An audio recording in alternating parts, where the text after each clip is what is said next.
The Autism Research Institute relies on the generosity of donors like you to make this webcast possible. If you enjoy this presentation, please consider making a donation. Thank you.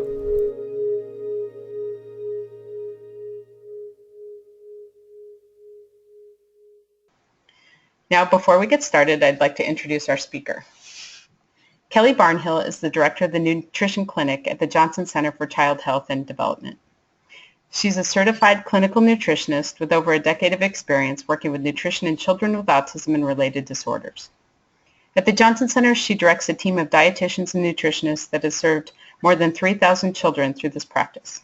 In addition to her clinical practice, Kelly also serves as the Johnson Center Care Director, overseeing management and implementation of multidisciplinary care across the practices within the organization.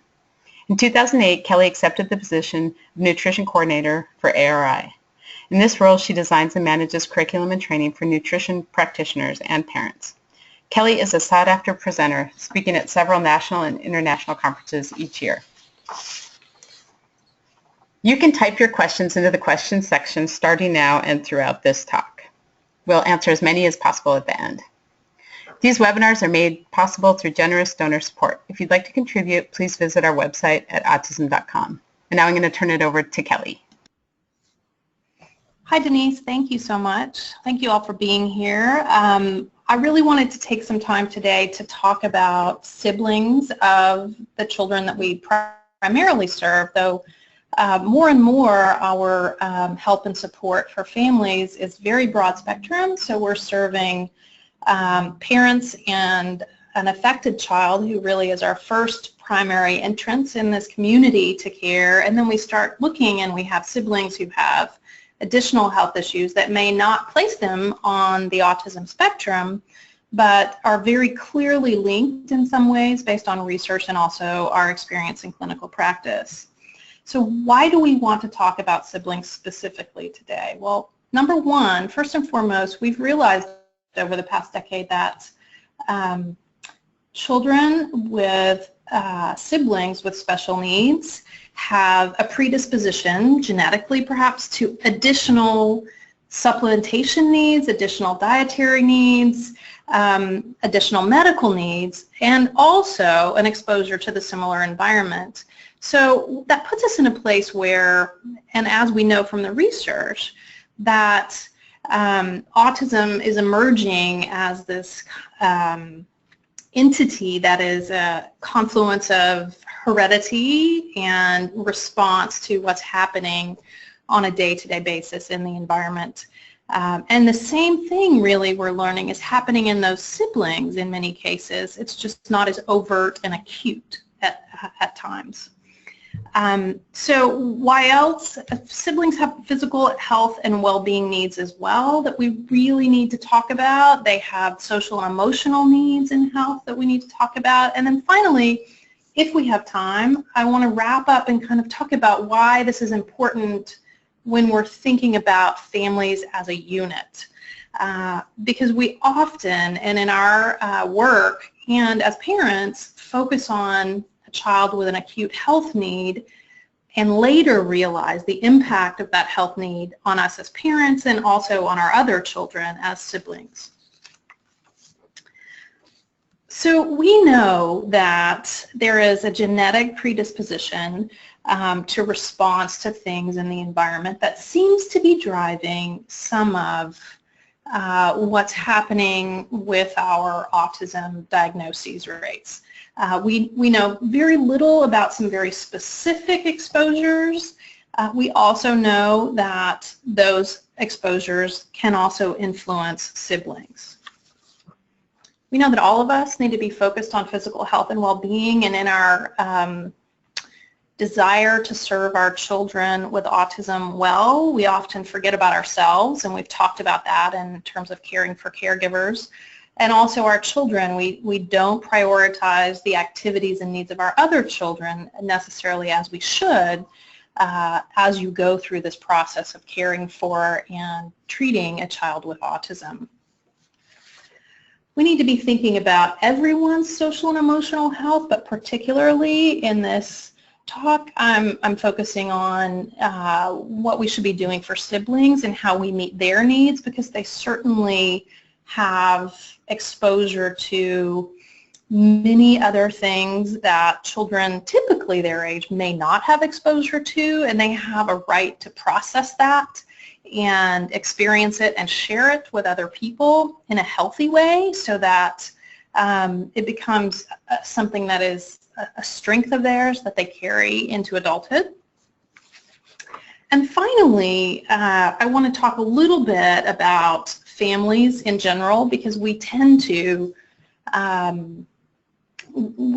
focus on individuals, but in fact, we also need to be thinking about the complex relationship of those individuals, because they constitute a whole that is greater than the sum of its parts. And when I speak of family, I speak of there is no one set mold for what that looks like.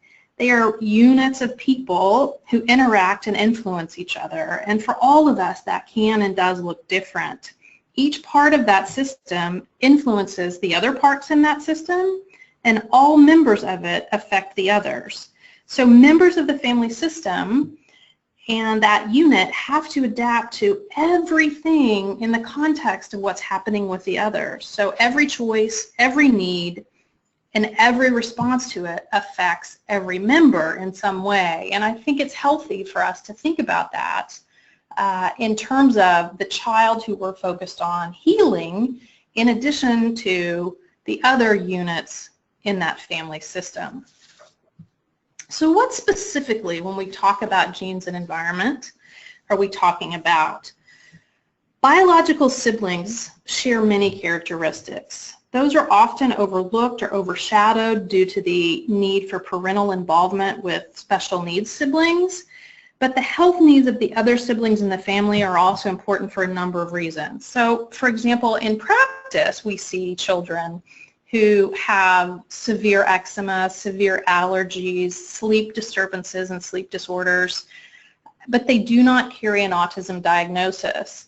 And because there is this focus and attention on serving the child who is in acute distress, the needs of the child who also has some healthcare concerns are not as highly prioritized.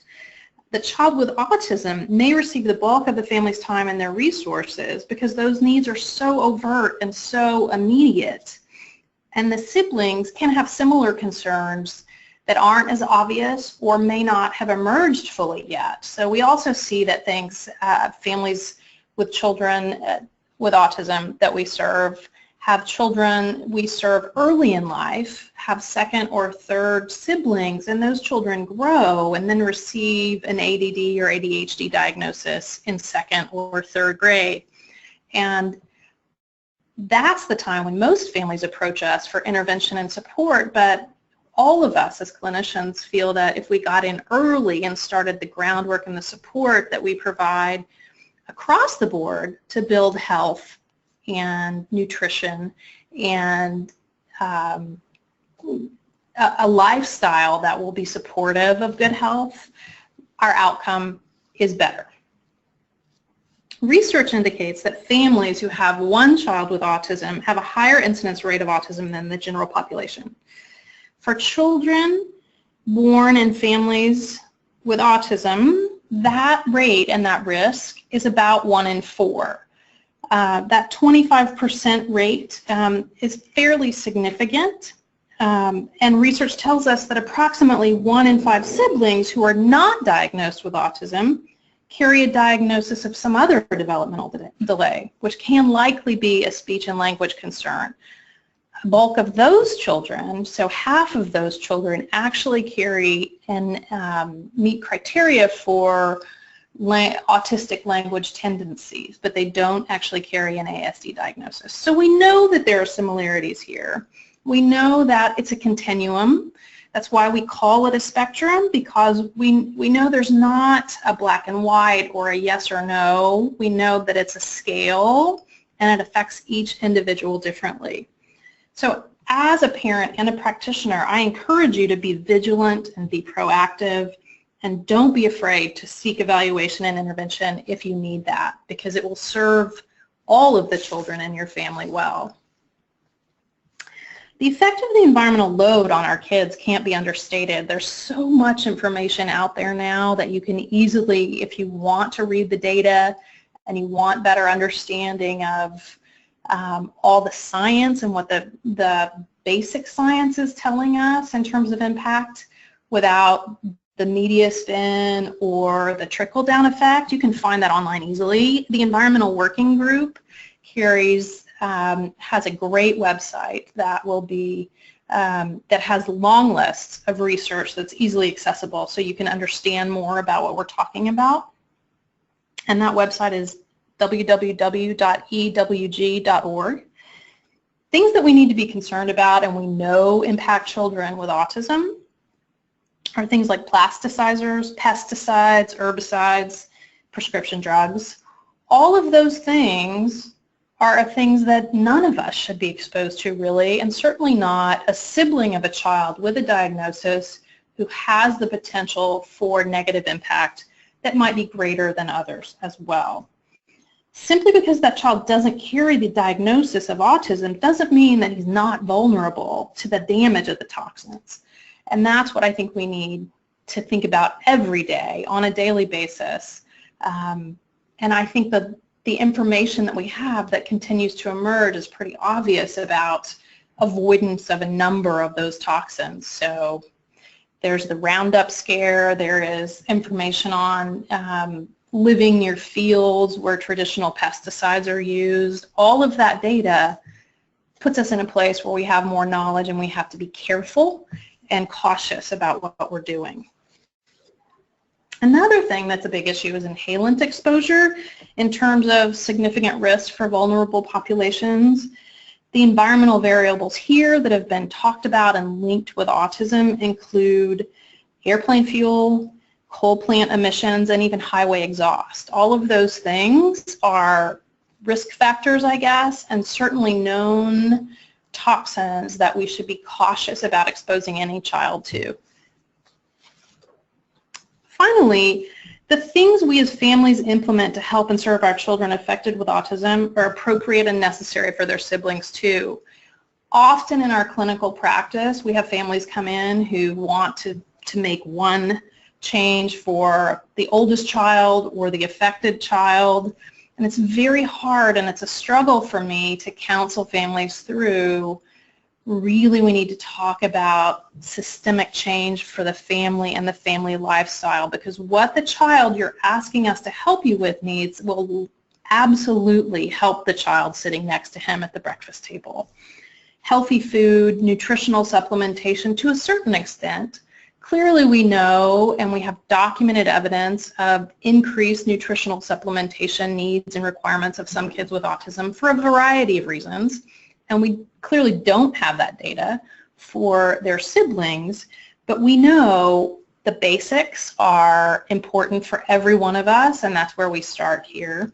Limiting home environment exposures are also good, so things like topical toxins, talking about toothpaste and hand soap, cleaning supplies within the household, bug spray, all of those things are things that should be applied across the board in a family systems way, not necessarily in an individual way. That allows all of us and all of our children to be their and our best selves. I just wanted to mention briefly, I talked earlier about the Environmental Working Group. There is a group that merged with Environmental Working Group about 18 months ago, I guess, that was really focused on building healthy children. Their focus is not on autism specifically, and it is now, these two entities have merged, and all of the data and the recommendations and I guess the driving force behind looking at environmental impact of toxins and toxicity on children and development can be found at Healthy Child, Healthy World on the EWG website. So I encourage you to go there to learn more about the background and the basics. There are a couple of downloadable sheets and to-do lists that will really help you think through, okay, toss this kind of hand cleaner buy this kind of hand cleaner. Avoid these kinds of soaps for the kitchen. Use these kind. It's very specific information that you can find there in terms of to-do lists, and I like those. So now let's talk a little bit about physical health and well-being. My clear bias, and I own it fully, is that it's just as important to focus on what we're putting in our bodies as what we're putting on our bodies or what we're exposing our bodies to. And I have long believed that diet plays a fundamental role in our overall health. I think that more and more our medical community is taking that approach as well. But I really want to spend some time talking about things that we've talked about in the past in relationship in general to diet and supplementation, so you understand the basics when a family walks in our door that we ask everyone to do, so that everyone's on the same page and baseline health can begin there. So what does that look like really in terms of physical health and well-being? For me, I focus on food, nutritional supplementation if needed. We talk with families about sleep and exercise. And then there's also the component of environmental issues and environmental care, which I've touched on briefly, and I'm not going to spend any time on further today, but there is information in several other webinars about that if you want more information beyond the environmental working group information that I've shared. If you go to the Johnson Center YouTube site or the autism.com, the ARI website, there are some archived presentations in both of those locations that will give you more information on specifics there. So first things first, and I've already kind of addressed this, but we talk about autism diets or autism treatment or only the child with autism, and really we need to be talking about all of us, because I'm speaking in terms of food really to where each of us is. I work with some families who follow very clean, very fresh, very solid diets, but the majority of us who've grown up in the United States, who've been here, are very much influenced by our commercial food supply. And that's not really food. So we need to be completely honest with ourselves and recognize that everything I say to you about food and what we know about intervention there is across the board. Because this is not just to treat or solve an individual problem, it's about what we know globally about good health. And researchers in dementia and heart disease and diabetes and metabolic syndrome are all kind of coming to the same conclusion, and that is diet matters, and those diets have many, many common characteristics. So I love this quote because it is the problem. And the problem with our healthcare concerns now can be found on our plates. That's just not food, and we need to start thinking about food as fuel, something that can serve our bodies well, and something that needs to be a natural,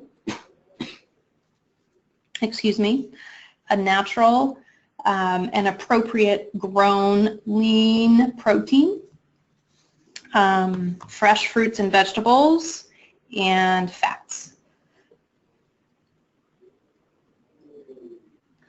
So this is Mark Bittman. He is a food writer who's really he's retired recently from the New York Times, but he really fostered this change in the way that we think about food globally, and I think all of us should be indebted to the work that he's done in conjunction with others. Jamie Oliver in the UK has done an amazing job kind of reframing and reformatting what food should look like for school children there in particular. He's recently advocated to the point of adding a tax to sugared beverages, so sodas and fruit juices that have added sugar will now have a tax levied on them in the UK beginning in 2017, which is huge because if you're reading any of the recent research and data, commercial processed sugars really seem to be driving our healthcare concerns, and that processing and the sugar is really the antithesis of what we were told 25 or 30 years ago, and There's this, opening and awareness that sugar is not as safe and clean as we once believed it to be. Clearly, we've all thought that sweet things were treats and sweet things were okay, but even those of us who don't eat a lot of dessert every day, but who do consume a standard American diet, the research tells us that they consume about 22 teaspoons of processed sugar every day. Those 22 teaspoons can do a lot of damage. The other person who's done a lot in this movement is Ann Cooper. She's done a wonderful job here in the U.S., kind of helping revamp school lunches. And all of that to say, this is kind of a global initiative that clearly kids with autism benefit from a lot of it, and their siblings should be following suit in terms of aligning with these dietary approaches as well. I just want to go through quickly now. I like to speak to this because this is old work, but it's meaningful to me because I feel like even though these photos were taken 10 years ago and the book was published in 2008, the work was presented in 2011, I think, it speaks strongly, and it's the same message to how far we've come from, I guess, a traditional diet and a non-processed diet, because commercialization of our food supply is so rampant. And I really like to use these photos to illustrate, okay, this is where we need to be. Many times I have families come in and say, it's going to be too expensive for me to do that. And really the expense is time initially, because you have to relearn or learn how to cook real food. And then it's easy. Cooking this way and cooking in a clean and healthy and approaching meals in a safe way like this is no more expensive and often less than a commercial, processed, packaged, fast food diet. So just quickly, I just want everyone to take a look at what you see on these tables, because these are tables from around the world. The photographers who were involved here took photos of what families ate on a weekly basis from all over the place. And just take a look here, because the primary food you see at the front of the table is fresh, grown produce. There are some sugary beverages back there in the background, but the majority of the food that's consumed by this entire family is freshly grown. Same here. This family, all primarily, very little, if any, meat products shown there, all fresh grown produce and grains. This family as well. And then in terms of access to commercialized food, we start seeing pictures like this. And you'll see how the fresh produce is relegated to a tiny basket on the right of the screen. And that's the majority, and it accurately represents a standard diet. This one as well. Again, small bowl of fruit in the middle of the table with largely processed food. And as you recall, these are food-like products. These are not really food as a nutrition-oriented professional would say. Why does that matter? Well, the food that we eat can affect everything. I mean, we all know this. We certainly, if we have children with autism who we've intervened in some way on a dietary perspective or a nutritional perspective, we know that food can affect their health. I have families come in time and time again and speak to me about their child's ear infections that cleared up when they took away milk protein. I have families come in and say, I really think the fish oil that you recommended has helped him focus and attend. So we know, based on clinical practice and also research, that the food that we eat and what we put in our bodies can affect all of these things. And if we're eating food like products, we aren't eating real food, and our bodies are not then receiving appropriate nutrition for any of those multiple things we have to do on a daily basis. So our kids aren't getting that either. What does this present like in siblings that we work with? Primarily, it's a focus and attention issue. We have many families who come in and say, he's just having difficulty at school. They're suggesting that he be evaluated for ADD or ADHD. We have some families who come in and say, every time he gets Skittles for his break after school, when the babysitter gives him a bag of Skittles, the rest of the evening and the 6 hours later are just awful. We have families who come in and say, he goes to bed and asks for, I give him a bottle at night because I feel like it's comforting to him, and he can't sleep through the night because of that. If we counsel and take away that bottle, we often have success, or if we change the contents of the bottle, we have success in improving sleep and sleep habits. So really, what's the right path for all of us to pursue? A healthy plant-based diet is appropriate. Sometimes when we say that, families say, well, I don't want to be a vegetarian, or I don't want to be a vegan. And that's not what I'm suggesting. I fully support families and individuals who make a choice to follow a vegetarian or a vegan approach. I tend to suggest and think that we need to think a little bit differently and more clearly about the makeup of our meals in general. So as someone who was raised in the South in the 1970s and 80s, I had always a huge portion of protein on my plate with tiny servings of vegetables on the side and a large serving of grain too, frankly. And that really needs to be flipped. We need to be thinking about huge portions of plant-derived food as our primary source in a meal, with reasonable servings of protein and other things to complement them. So what does that look like? It should contain lots of fresh fruits, lots of fresh vegetables, preferably more vegetables than fruits, grains and legumes in the diet if it's tolerated. Many families that we work with either cannot tolerate those or choose not to include them in their dietary approach, healthy fats, and minimal processed anything. So for me, that means thinking about what's going into the diet on a daily basis down to the table salt. Do we need to change that iodized table salt out for a sea salt or a Celtic salt or a different salt that we know may have more mineral content and nutrition? And that's what I think the big picture should look like for all of us. What's the takeaway here? Honestly, food just needs to be food, not something that's synthetic or something contrived or something that we've created in a lab or preserved with something that's created in a lab.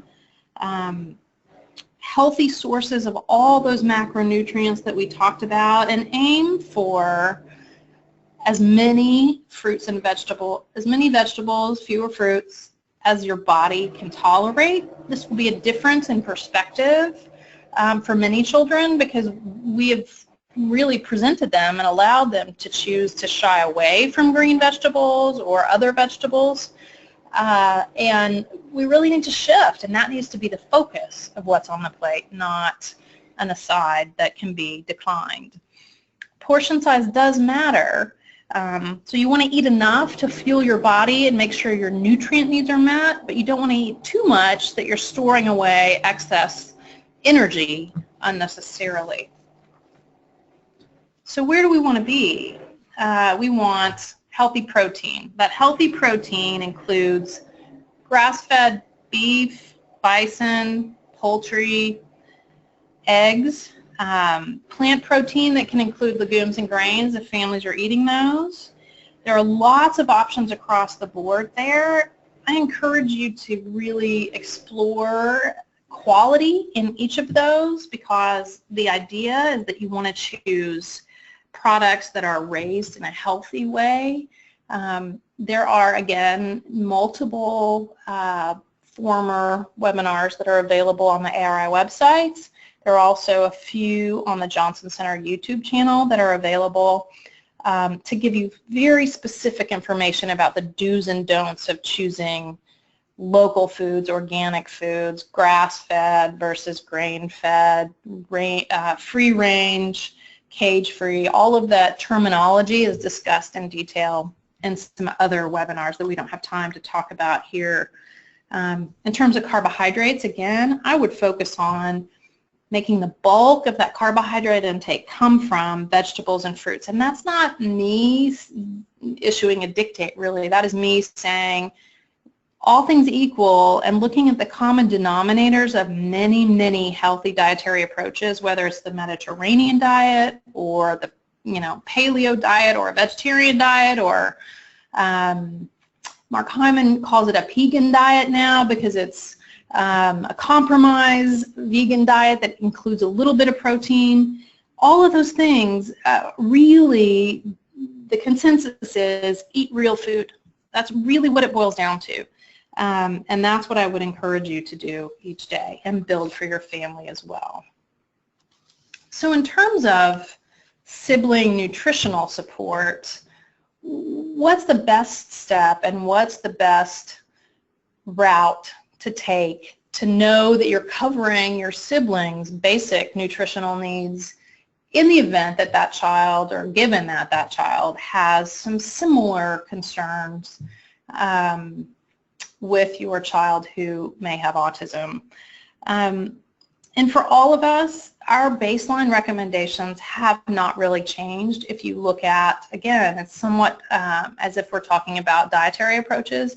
If you look at the quality intervention programs for a variety of different either disease processes or individuals across the lifespan, they're pretty similar in this and the same. Now, things might be thrown in that are a little bit different based on particular individual needs or particular individual issues, such as the eczema issue that I mentioned, or an asthma concern, because there are specific things we can do nutritionally to address both of those up front and make a difference in that presentation. And that was certainly something that any clinician would want to address immediately. But speaking to just a general healthy baseline approach, I feel like the first thing I want to do with my clients is get a lot of nutrition in quickly and a lot of the phytonutrients in specifically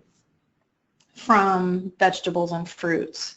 If I can't do that with the children that I work with, I often default to either temporarily or longer term a whole food supplement. There are a number of those available every day. I mean, clearly we want them eating fresh fruits and vegetables on an ongoing basis because that'll shape dietary patterns for a lifetime. It will provide fiber as well as all the phytonutrients. But short term for me, using a whole food supplement is a safe, reasonable way to go. For kids, I use sometimes Juice Plus gummies or Juice Plus capsules. They also have a really great vineyard blend that has a lot of berry concentrate. I like Designs for Health products, Paleo Reds and Paleo Greens. They mix well. The same with Da Vinci Organic Rainbow Blend. All of these products are available online without or through a distributor without a practitioner referral information. Some lines that we work with are practitioner provided only, but these products should be available online without a referral or a recommendation or a prescription from any provider. Similarly, once I've established that whole food support, I like to have families think about multivitamin and multimineral support. And I do that for a number of reasons. We know that, as Americans, we are largely deficient in magnesium and potassium, and we don't talk about that much. We talk about calcium, but I like to have everyone kind of on a broad spectrum multivitamin. It may not be just one pill because many of the vitamins that we use in order to provide the nutrition that's necessary have to be one or more caplets or tablets or chewables. I like pure encapsulations, Pure Bears for younger children. They're small, they're clean, they're similar to Flintstones vitamins except the components are much different. I like Integrative Therapeutics Clinical Nutrients for kids. Those are capsules that need to be swallowed, whereas the Pure Bears are chewable. And I like Kirkman's Nuthera. Again, all of those products can be ordered online without practitioner prescription. The next thing that we add for kids is essential fatty acid support, and it's crucial to me, particularly if we're dealing with kids who are very young, that we get that on board early, whatever it takes. When we talk about essential fatty acids, I'm primarily talking about fish oils, and we get a lot of resistance from children and families because it's a difficult sell, and we consider it crucial to getting in. So we'll teach kids to swallow capsules. If they can't take the liquid, we will work through mixing that liquid in something that is not necessarily a child's preferred food. So if you have a child that loves applesauce, I don't recommend mixing fish oil in that applesauce and then trialing it, because chances are you're going to teach the child, I don't want to eat applesauce anymore, just as an example. So we would typically defer to using a pear sauce or an apricot sauce or a peach sauce or pureed fruit that would be acceptable, and also hide the overt fishiness of a fish oil product. With younger kids, I typically aim for about, tiny kids, about 1,500 milligrams daily of EPA and DHA, and there are issues, and you can learn about this from quality practitioners on their websites. Seroyal is one of them. That's Seroyal, and there's also Nordic Naturals. Both of those websites have information on EPA and DHA ratios in young children, and how to choose products that are appropriate based on brain development. But that's the primary reason that we use fish oil early. Secondarily, we have kids who have skin issues, the eczema again. There's been some research on fish oil in asthma, so children with reactive airway disease. That's another reason why we would employ the use of fish oils, but it's, again, a baseline recommendation for all of us that we should all be doing on a daily basis. So the next thing I want to talk about really is probiotics. That's really the last component of what we consider healthy support. And that can come in a number of different forms based on the child and the family. Sometimes it's just as simple as adding a fermented food, such as yogurt or kefir or kombucha. Any of those things will add in a probiotic support. If you have a child who has had numerous courses of antibiotics, or you'd like something that's a little bit more quantified, there are a number of healthy and solid probiotics available for use in children. I caution you in buying supplements such as probiotics over the counter without clinical guidance, only because probiotics off the shelf, this is one of those areas where it's really important to know what you're getting. Some strains should be used for a particular purpose. Some strains shouldn't be used in children of certain ages.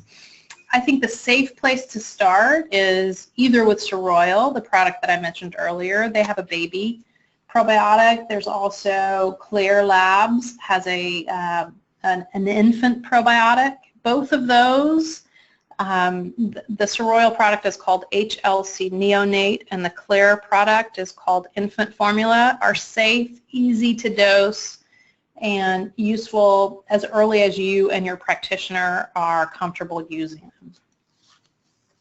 Those are really the four things I would say all siblings we need to be thinking about to serve them well, and then we can build on that as we move forward, as we learn more information about individual needs.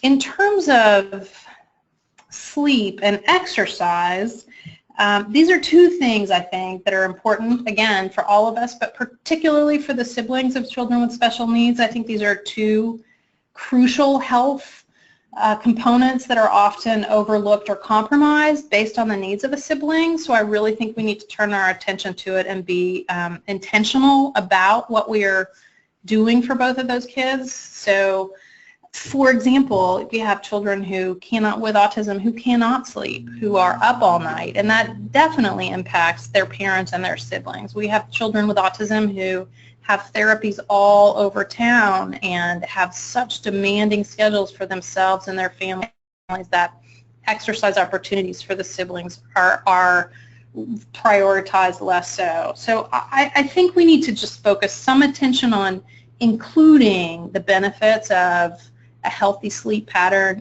and exercise regularly for our siblings, and I just want to spend a few minutes talking about that.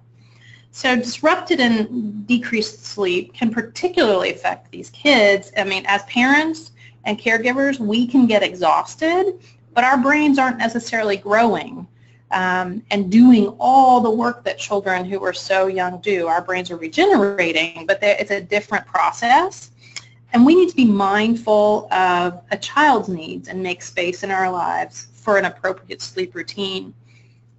Because when we talk about this, poor sleep habits kind of have some immediate concerns like coordination and focus and attention, little energy to get through the day, even if you're a child.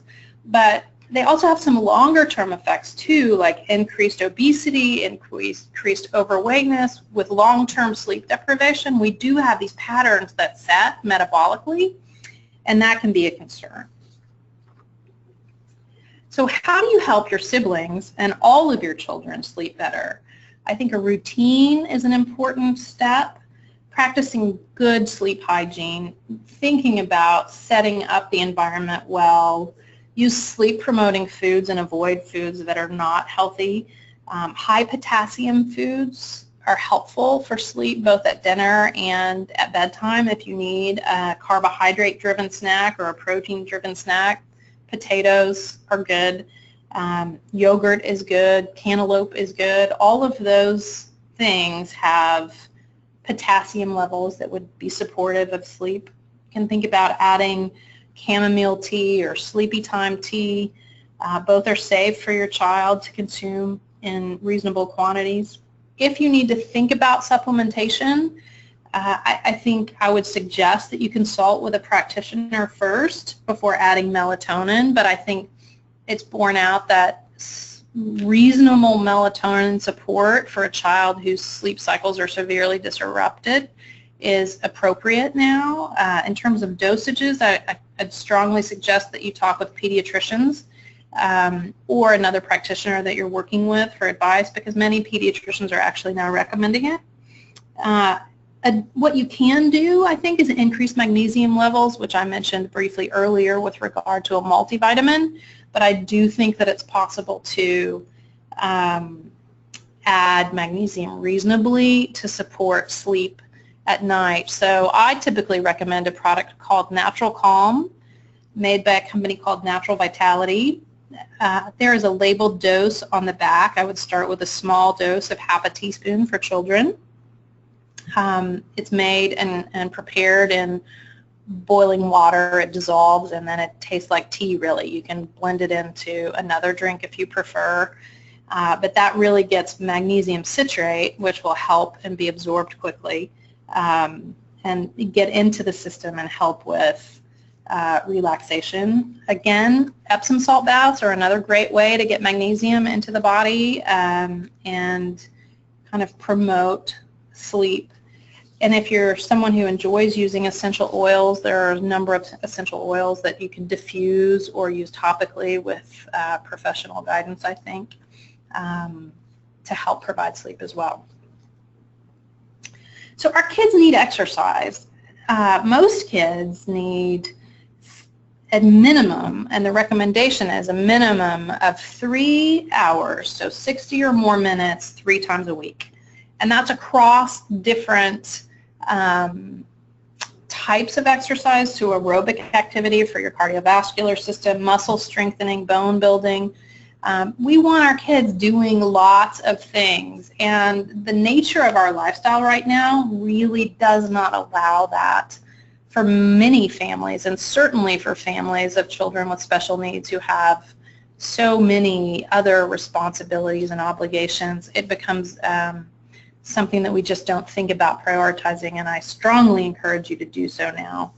I'd suggest fostering an interest in any sort of activity that will get your child moving his body, and guard it and hold it closely to you, just as closely and as important, and put it as in high regard as you do your medical appointments and your therapy for your child with special needs, because that builds a lifelong habit that will keep your sibling healthy too. Should talk about here quickly before we move on to questions is our kids need to be outside. We are not outside, we are not exploring, and there are so many levels to that recommendation that I can't even begin to go into all of them now, but exposure to the natural world is key for brain development. We need to talk about that in terms of just general wellness for our kids. There are issues, and there's emerging data looking at exposure to soil and exposure to the importance of interacting with your environment there in the natural world. Again, it's a natural place for exercise. If kids are just running around in the backyard, that's appropriate. There's the exposure to the sun for reasonable vitamin D production. I could go on and on and on about that, but I would suggest that you think about building that into your siblings' I guess, approach and schedule as well. I want to spend some time now talking about our children's and our siblings in particular social and emotional health. It's often something that we neglect when we think through the big picture plan. Specifically, there are lots of things. There are lots of upsides. There are lots of things, benefits that come from children who grow and experience childhood in a family with a child with special needs. So they get, yes, they have a sibling who gets a bigger share of attention more often than not. But ultimately, most children in that environment grow up to see what an opportunity was. They develop so many attributes that they can carry into the world with them, like kindness and understanding, compassion, the ability to empathize with others, which many of us work on still as adults. They understand loyalty. Those are all characteristics that come from living with someone in their home and learning what that social dynamic is early on in life. But what are some challenges? They clearly come into contact with some very serious issues earlier in life than other children typically will. So they might worry about their sibling, they might be scared for that sibling or about losing their sibling. There's anger involved, clearly. They could be jealous of attention the other child receives. And all of those things really need to be validated, explored. You need to find time in your life to talk with your child and let them know, what's going on, and give them an opportunity to voice any concerns and open that door and conversation. So I really think, and the research bears out, that for siblings to be supportive and learn to be contributing healthy component of this family system, number one, as a parent, support that child's individual interests and needs. Give them their own thing, whether it's art or music or sports. Foster their love in something and support them in it if you have the ability to do so. If you can't find the time, find a relative or a good friend who can help make that happen for your child, and let your child know you are doing this for them because you value it and you value them and their interest in it. Consider providing a social group experience for your child with other children who can relate to what they're doing. So here at the Johnson Center, we have Sib Camp, which is a camp of siblings who have brothers or sisters with autism, and it provides a chance for those kids to connect with others who are going through the same things, such as similar experiences. It helps by, it's an opportunity really for age-matched groups to work through a number of things, which can be as simple as artwork and free time and conversation to role-playing and deep conversations about the issues that I mentioned earlier. SIB Shops is another program that does similar things. And I would say ultimately the goal of your work with your sibling from a social emotional perspective, and also any activities that you seek out for that child to participate in, is validating and teaching them validating how they feel and teaching them coping skills to do well with it. So 2 minutes on the family system in particular. The goal here really is supporting that individual in the context of all the complex stuff that's going on around it. That includes sibling relationships, parental response to increased and special needs of one child in the context of the entire family, and making reasonable choices for the child with special needs and also the other children in the family is crucial for overall family system health. But how do you do that? Ultimately, you really want to build and strengthen your family relationship by doing things together. And that means including the entire family, including your child with special needs, in all of these things. So eating dinner together, eating a meal together and enjoying that experience, teaching your children to carry that forward with them, creating a perspective on your family mission and values and beliefs are all important. An author, Bruce Feiler, wrote a book called Secrets of Happy Families 2 or 3 years ago, and he really talks about 7 or 8 things that happy families do, and maybe that's a starting point for building that system and strengthening that system as you move forward. But it could include just spending time together. It doesn't have to be, and it doesn't always have to be perfect either. It doesn't have to be a particular activity, but it certainly is not going to come without squabbling and disagreements, but just muddle through, because that time together is important. Whatever you're doing, you're building and strengthening those relationships. So I think that really concludes my thoughts that I wanted to share with you in a global sense on caring about our siblings. And I'm happy now to take questions on global issues that I mentioned or any specific questions that you might have regarding any component of what I've shared. One listener is asking about essential oils. Can I provide any feedback on essential oils in terms of toxins and household cleaners?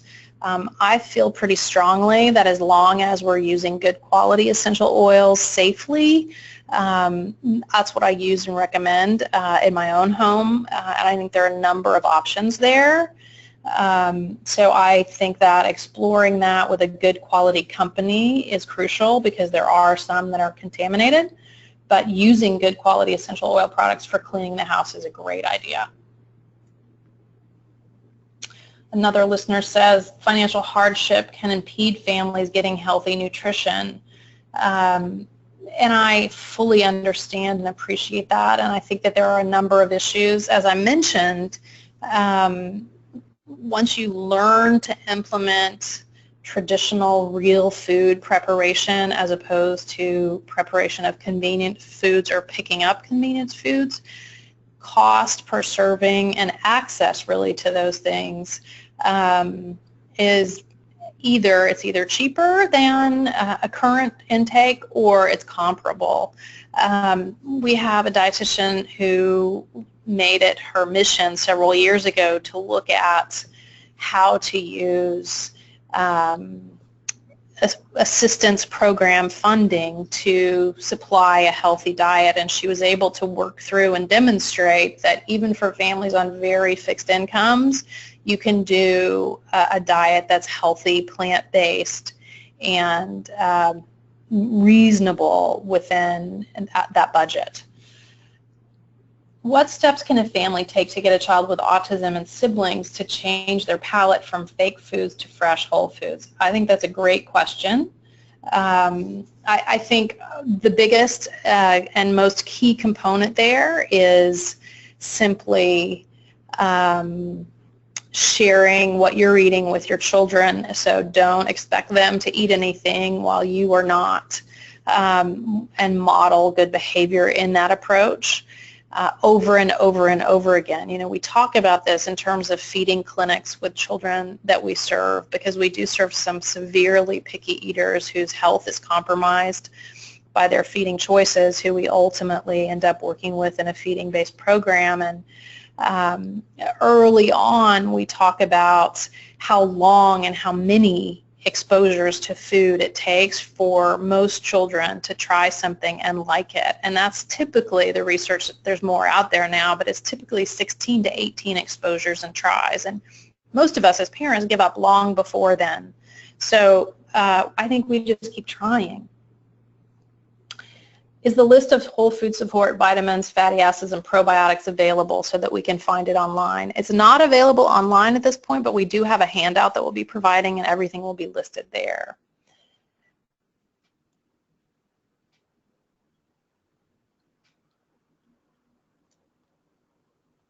What do we tell parents living in a high tick-infested area and the severity of getting Lyme disease? There are no natural products that seem to work unless I know of something that are not harmful.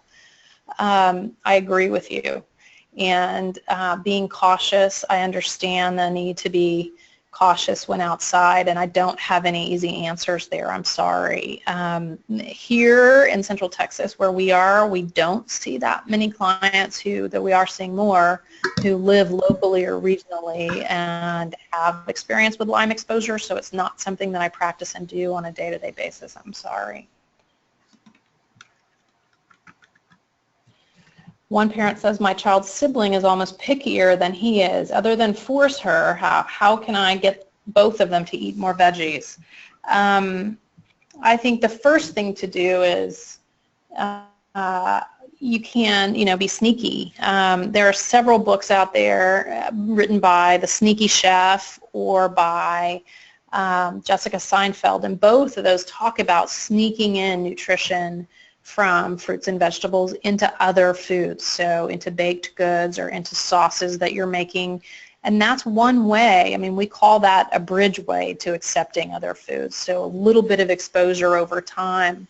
There are also things that another strategy that we use when introducing new foods to kids is really exposing this based on the philosophy of food chaining, and that is starting with a food the child likes and build and expand the diet from there. So start with a French fry and then build to a sweet potato fry, and then build to a butternut squash baked fry, and then expand from there. So both of those things, I think, one, you start getting the nutrition early, either with a whole food support product coupled with hiding the food that you want them to eat, and then start exposure from things that they already accept.